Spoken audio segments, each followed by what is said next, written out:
3h57. O ministro da Fazenda, Fernando Haddad, detalhou ontem um aumento de impostos sobre os combustíveis e afirmou que espera que o Banco Central agora reduza os juros.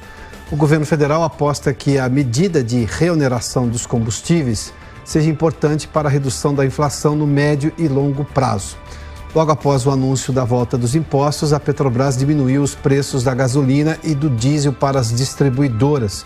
Os consumidores aguardam o resultado no preço final praticado nos postos de combustíveis. Bom, para debater esse assunto, temos como convidados aqui o ex-ministro da Fazenda, Maílson da Nóbrega, e também o senador Carlos Portinho, do PL do Rio de Janeiro, líder do partido no Senado. Senhores, sejam muito bem-vindos. Quem tem razão? Senador Carlos Portinho, começo com o senhor. Eu fiz menção há pouco sobre a realidade dessa volta dos impostos, porque o governo alega que isso é absolutamente necessário para recompor as contas públicas. Aliás, é exatamente isso que quis dizer, pelo que foi possível entender, o ministro da Fazenda ao voltar a cobrar o Banco Central para que reduza os juros. Só que o governo passado trouxe o seguinte: mesmo com redução de impostos, houve aumento da receita federal e também dos estados, ou seja, com recuperação do crescimento da economia, e aí sim a volta de receita, mais receita com crescimento da economia, ou seja, com impostos normais. Na sua opinião, o governo está praticando algum tipo de política fiscal ou é só aumento de imposto? Bom, primeiro é um prazer estar aqui na Jovem Pan com a sua grande audiência, com o nosso ex-ministro, que eu tenho grande respeito, certamente vai poder clarear bastante esse assunto aqui do ponto de vista econômico. A gente sabia no governo passado uma promessa do presidente em não aumentar impostos, né? E ele buscou cortar na carne no momento agudo de crise internacional do petróleo, principalmente devido à guerra, risco de maior impacto na inflação, e o resultado acabou sendo positivo, como você disse, né? Um superávit, diminuiu a pressão sobre o preço, que não é só dos combustíveis, né? Ele tem um impacto, embora muito do frete seja por diesel, mas ele tem impacto nos serviços de transporte, nas cidades, táxi, Uber, tem impacto em alguns produtos que são comercializados em fretes movidos a gasolina, né? E se mostrou acertada, cortando na carne, né? Cortando os impostos.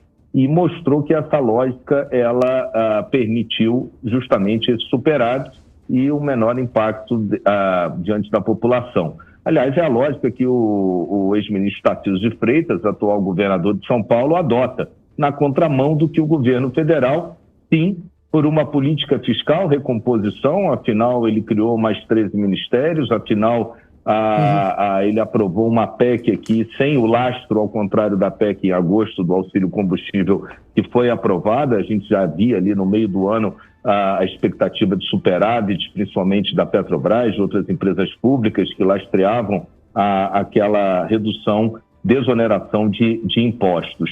Então, sim, é uma mudança drástica de um governo para outro, né? Não é só ideológica, a gente vê que no campo econômico me parece um intervencionismo no mercado e que me deixa preocupado. O meu estado do Rio de Janeiro é um estado, por exemplo, produtor e que vai sofrer bastante com esse imposto sobre as exportações de combustível, que a gente pode abordar mais aí à frente, mas tem alguns impactos também na extração, no mercado internacional. E não posso deixar de dizer, o Brasil ele é produtor, mas a gente não refina todo o nosso petróleo. Então, a gente vende o petróleo bruto, pagando imposto, e vai comprar o combustível para ser comercializado aqui internamente, e certamente vai ter uma pressão sobre esse preço dos combustíveis, que no final quem paga a conta é o consumidor. Importante só colocar exatamente isso que o senador nos trouxe, além, obviamente, para recompor essa receita do governo, também aumentou o imposto sobre exportação de petróleo, no caso, justamente esse petróleo que a gente não refina aqui. Ministro Maílson, a questão fiscal é uma assombração do governo, desde quando lá na transição, o que poderia ser 50, 70 de extrateto virou 170, depois bilhões de reais. Além do que, todas as declarações, as quais o senhor participou de um debate recentemente aqui, das declarações do presidente Lula contra o Banco Central.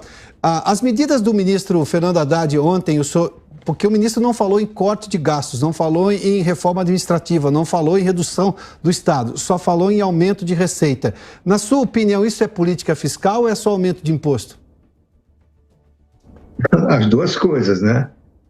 Porque aumento de imposto tem a ver com política fiscal, né?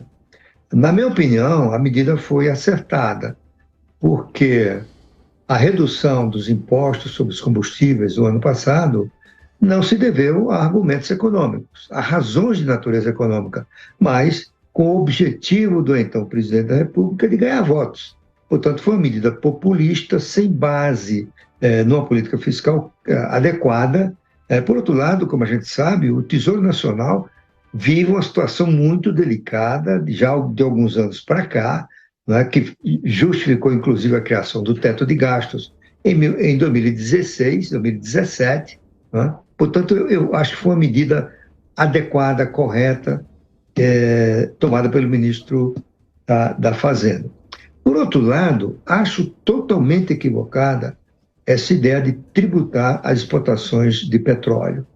Em primeiro lugar, porque imposto de exportação é um tributo do início do século passado, do século XIX, né? Numa época em que o Brasil não tinha o superávit estrutural nas contas públicas, era preciso limitar exportações com o objetivo de controle de preços. A gente viu isso muito, eu trabalhava no governo nessa época, durante o regime militar, não é? Em que a inflação podia também ser combatida com restrições à exportação de alimentos, e se fazia através do imposto de importação. A rigor, já era tempo de extinguir esse tributo do rol de incidências previsto na Constituição de 88.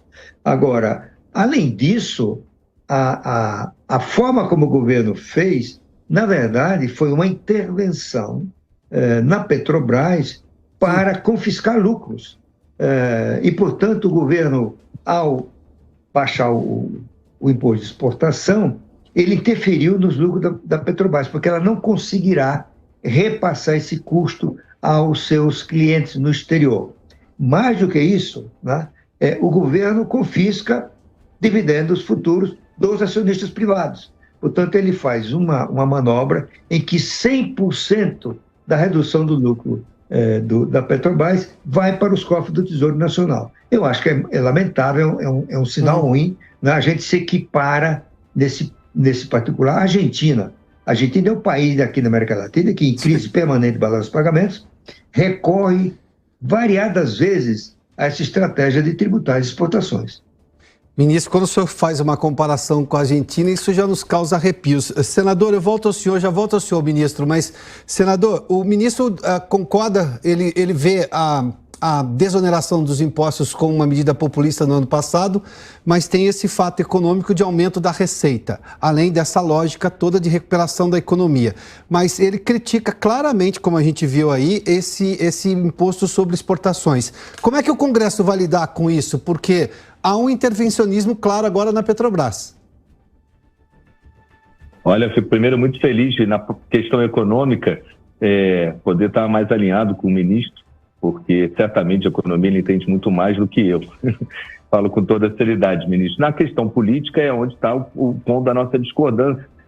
Quando o ministro diz que isso foi feito por uma questão eleitoral, realmente eu discordo e dou o argumento. Isso, na verdade, foi a medida adotada em diversos países do mundo, Espanha, Portugal, Japão, né, para não congelar preços, que a gente já viu que aqui no Brasil não deu certo em diversos setores, desde a vaca que sumiu do pasto, a energia elétrica, sim, mais recentemente com a Dilma, que no final o governo paga a conta. O caminho para que não tivesse essa pressão sobre a inflação devido à guerra que afetou o preço internacional do petróleo, seria o governo cortar na carne, como fizeram em outros países. Então, uma análise política, eu deixo de lado aí a questão eleitoral, porque acho, inclusive, que do ponto de vista econômico, houve o superávit, o impacto nisso nas contas do governo foi bem menos do que se esperava, né? E com relação aí a essa oneração, eu me preocupo muito, e a preocupação aqui do Senado Federal, né, com a volta do imposto, que a gente venha sofrer de novo e com o déficit fiscal que há no governo histórico, que a gente venha sofrer de novo uma pressão inflacionária, porque no final é o mais pobre que paga, né? Não é quem usa carro, não é a classe média que tem carro ou classe rica que tem carro, como eu vejo em muitos discursos, né? Porque isso tem um impacto sobre a gôndola, o produto na gôndola também, né? Sobre muitos serviços que a população deve se valer, né? Então, aqui no Congresso Nacional, a gente tem que aguardar a medida provisória começar a tramitar. Fosse eu, presidente do Congresso, colocaria na semana que vem para derrubá-la, principalmente por o aspecto do imposto de exportação, no que nos aliamos, ministro, mas com relação a essa reoneração, que no final ela traz uma pressão inflacionária, no meu ponto de vista. A gente só vai poder confirmar isso na frente, mas isso já aconteceu em outros momentos. Além do mais, a gente continua na situação internacional uma crise aguda, né, entre a Rússia e a Ucrânia. Isso continua com pressão sobre o preço dos combustíveis, né, e também não é só a questão da Petrobras no que toca ao imposto de exportação. A gente tem muitas petroleiras, o Brasil perde competitividade no mercado internacional a partir do momento que começa a taxar aí quanto ao imposto de exportação, que concordamos e parece um grave erro do governo. Ministro, vamos lá, o senhor fez uma comparação com a Argentina em relação à questão da taxação de exportações, mas também tem a preocupação inflacionária. O senhor concordaria com essa proposta aí do senador, que acho difícil isso acontecer, senador, mas que o presidente do Congresso coloque logo essa discussão da medida provisória para votação no Congresso? Eu creio que sim, né? Até porque essa medida provisória faz parte de um esforço fiscal que pode contribuir muito na frente, não agora, para a redução da taxa de juros. Agora, eu pediria a permissão com toda a honra ao senador para discordar dele nessa questão da desoneração o ano passado, né? É verdade que vários países reduziram os combustíveis, mas as situações não são comparáveis com a do Brasil, né? Como a gente sabe, uma máxima, né, do estudo sobre o papel do Estado é que o Estado só pode fazer o que pode, só deve fazer o que pode, né? Esses países que baixaram a tributação dos combustíveis são países sem risco fiscal, sem isenção de problema no endividamento público, tem margem de manobra no orçamento, que é o que o Brasil não tem. A margem de manobra do Brasil no governo federal é de apenas 5% do orçamento. Portanto, uma redução nessas circunstâncias, ela foi uma medida equivocada que pressionou para pior as contas públicas. Além do mais, a redução da tributação sobre os combustíveis beneficiou as classes mais favorecidas. São aquelas que têm automóvel, jato, iate e assim por diante, né? Os pobres são uma parcela relativamente pequena do consumo de combustível no sistema de transportes. Portanto, por todas as razões, do ponto de vista ambiental, porque isso está beneficiando o consumo de combustíveis fósseis, do ponto de vista ambiental, do ponto de vista da própria sociedade e do ponto de vista das finanças públicas, eu continuo achando que foi uma medida muito adequada. Antes de voltar ao senador... Desculpa a sua pergunta. Pois não, Acabei divagando. Acabei divagando. Qual era a tua pergunta? Qual foi a sua pergunta? Assim, o questionamento só não teria sido muito pior manter os combustíveis onerados da forma como era no ano passado, em meio àquela crise de uma situação que a gente não tinha ideia de para onde iria, porque era um fator internacional que a gente não tinha, aliás, nem o mundo conseguiu resolver isso, quiçá o Brasil. Se a gente tivesse, por exemplo, um problema muito maior de não crescimento da economia, ou seja, aumento da pobreza, aumento de questões econômicas mais difíceis de serem lidadas, não foi um preço justo a ser pago e que trouxe, inclusive, uma recuperação da economia com o emprego e tudo mais, além da própria Receita Federal, da própria, digamos, arrecadação federal? Não, eu não concordo. Foi uma medida equivocada. Por outro lado, o aumento da arrecadação não se deveu à redução do preço do combustível. Esse tipo de conexão, com todo respeito a vocês, senador, novo senador, que é você, pior, não se justifica, né? O que houve foi um aumento de preço de commodities, um aumento da inflação e a recuperação dos serviços que impactaram positivamente a arrecadação. Senão você estaria criando uma regra econômica nova. Você reduz um imposto e ele promove a arrecadação dos outros, né? O crescimento da economia até pode no longo prazo, né? Porque a redução do imposto no longo prazo, e se possível e se factível, pode ser favorável no longo prazo. Mas num país em crise fiscal, a redução da tributação agrava o problema fiscal. Você não tem como compensar com o corte de despesa. É sempre bom lembrar, Piotr, que o Brasil vive uma situação de rigidez orçamentária sem paralelo no mundo. Não existe essa flexibilidade de você renunciar a uma receita e cortar uma despesa de compensação, porque as despesas que o governo maneja, o governo federal, corresponde a apenas 5% do orçamento de gasto primário. Você tem uma comparação, no mundo, essa margem é 10 vezes maior, é metade. Os governos dispõem de metade do orçamento para executar políticas públicas. Aí sim, você pode reduzir a tributação dos combustíveis no momento de crise e cortar em outras áreas onde isso é factível pela flexibilidade que existe nos respectivos orçamentos. Senador Carlos Portinho, vamos voltar a esse ponto, porque eu suponho isso vai ser discutido no Congresso Nacional, porque esse governo está reonerando parte dos combustíveis, ou pelo menos em parte dos combustíveis, aumentou o imposto, aliás, criou um imposto sobre exportação, e obviamente que o exemplo do ano passado, discutível ou não, vai ser levado em conta. O senhor acha que a situação econômica brasileira seria melhor se tivéssemos entrado numa crise sem redução dos impostos sobre os combustíveis, que eu continuo dizendo aqui, boa parte da análise dizia que foi isso a razão da recuperação econômica brasileira, aliás, aos olhos do mundo? Olha, eu acho que o pior dano à economia e aos mais pobres é a inflação, né? Então, tudo aquilo que pressiona o preço e reduz o poder de compra da população é danoso à sociedade. É lógico que, como bem disse o ministro, tem diversos instrumentos, tanto econômicos, tanto políticas públicas, que podem contribuir para isso. O crescimento econômico, né, gerando a maior arrecadação, tem um impacto sobre a redução das taxas de juros, o grau de investimento no nosso país. E aí eu faço uma consideração sobre a sua pergunta, mostrando que a medida provisória ela traz movimentos dúbios. Se por um lado, então, ela quer reonerar, no sentido que o ministro disse, por outro, ela taxa a exportação de petróleo bruto, e isso tem um outro sinal muito ruim econômico, e é para fora, é para os investimentos no país, é para o investimento estrangeiro, porque a gente mudar a regra do jogo, a sinalização que está sendo dada é muito ruim, porque imagine só a gente falando exatamente da substituição ou do mix energético, né, tirando o combustível fóssil. Vamos pensar no marco das offshore, que está lá na Câmara dos Deputados, e que o Brasil é o grande Eldorado novo para a energia eólica, para o hidrogênio verde, para outras fontes renováveis. Sim.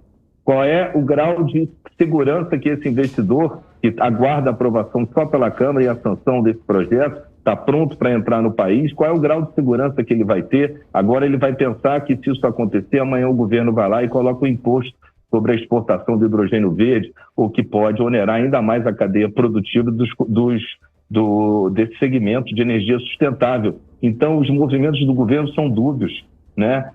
De qualquer sorte, é o que eu quero dizer. Ministro, eu tenho um minuto, eu sei que a pergunta é um pouco complexa, mas não quero deixá-lo sem poder tocar nesse assunto. Ao não falar de reforma administrativa também dentro dessa lógica fiscal, o governo não está toda hora colocando a possibilidade de onerar cada vez mais a sociedade, aumentar cada vez mais imposto, porque essa conta do governo parece que só aumenta de gastos, além da falta de manobrabilidade em relação ao orçamento, que o senhor fez menção, tem 5% para poder decidir o que fazer, porque está tudo congelado, está tudo ali marcado, carimbado, mas quando não se fala também de reduzir o tamanho do Estado, de fazer uma reforma administrativa moderna, eu não vou colocar sempre na conta do aumento de impostos para pagar essa conta do governo que não para de crescer? Olha, Piotr, em primeiro lugar, eu sou a favor da reforma administrativa. Sim. Certo? Você tem que examinar isso da forma mais adequada possível. Primeiro, e o senador é um político experiente, sabe disso, você não coloca uma reforma administrativa complexa, é um assunto complexo, em meio a um trabalho de definição do arcabouço fiscal e de andamento da reforma tributária, senão você congestiona a pauta.